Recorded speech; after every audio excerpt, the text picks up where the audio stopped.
ఎప్పుడైతే పర్మనెంట్ రెసిడెంట్గా మారుతారో వాళ్ళు ఎప్పుడు కావాలంటే అప్పుడు జాబ్స్ మారచ్చు, ప్లస్ ఫైనాన్షియల్ ఫ్రీడమ్ ఉంటుంది, డాలర్స్లో ఎర్నింగ్స్ అనేది పెంచుకోవచ్చు, ప్లస్ ఎప్పుడు కావాలంటే అప్పుడు ట్రావెల్ చేయొచ్చు ఇండియా నుంచి యూఎస్కి. అయితే ఈ గ్రీన్ కార్డు వస్తేనే మనం సిటిజన్షిప్ అయ్యే అవకాశం ఉంటుంది. ఎందుకంటే గ్రీన్ కార్డు వచ్చాక మనం అప్లై చేసుకుంటే సిటిజన్షిప్కి 5 ఇయర్స్లో మనకు సిటిజన్షిప్ వస్తుంది. అంటే 5 ఇయర్స్లో మనం ఒక 2.5 ఇయర్స్ టు 3 ఇయర్స్ యూఎస్లో ఉన్నామని చూపించుకోగలగాలి. అలానే గ్రీన్ కార్డ్ స్టేటస్ ఏంటి అంటే ఇయర్లో ఎవ్రీ 6 మంత్స్లో మనం ఏంటంటే యూఎస్లో ఉన్నట్టు చూపించుకోగలగాలి.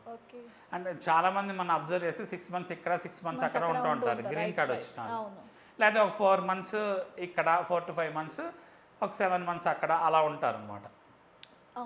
సో ఎందుకు అంటే వాళ్ళు ఆ గ్రీన్ కార్డ్ స్టేటస్ మెయింటైన్ చేసుకుంటూ ఉంటారు. కొంతమంది ఏంటంటే గ్రీన్ కార్డ్ మీద ఉండి సిటిజన్షిప్ తీసుకోకుండా ఉంటారు. కొంతమంది ఏంటంటే సిటిజన్షిప్ తీసుకోవచ్చు. ఎప్పుడైతే సిటిజన్షిప్ తీసుకోవచ్చో వాళ్ళ పేరెంట్స్కి కూడా ఈ గ్రీన్ కార్డ్ స్పాన్సర్ చేయొచ్చు వాళ్ళు. ఆ ప్రాసెస్లో మళ్ళీ వాళ్ళు సిటిజన్స్ అయ్యే అవకాశం ఉంటుంది. సో ఇది ఓవరాల్ ప్రాసెస్.